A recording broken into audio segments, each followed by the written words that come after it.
为着要肯定台积电创办人张忠谋古当代对国家高科技产业的贡献，总统蔡英文颁发台湾第2冠荣誉勋章——中山勋章，给张忠谋。那4月初3花莲大地震，台积电冇受影响，损失有30亿较济。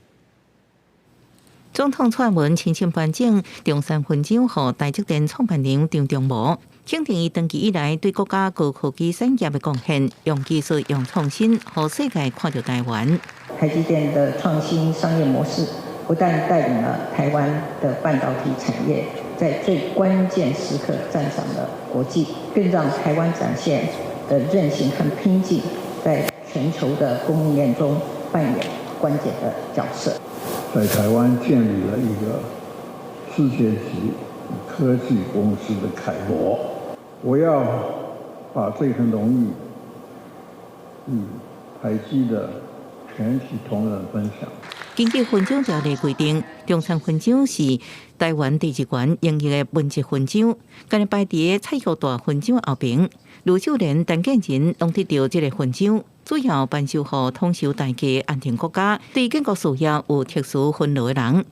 最近花莲7.2大地震，台积电也受牵连，则被发布当信，地震损失净值30亿。地震的突发性的一次性认列，对台积电的股价也许是短期会有影响，但是以一个获利趋势来看的话，其实影响并不会那么大。台积电则被法人说明会公布，先前制定3奈米出货占2024年第1季晶圆销售金额9%，5奈米占全季晶圆销售金额37%，7奈米是占全季晶圆销售金額19%。专家表示，对3甲5奈米制定评估乐观。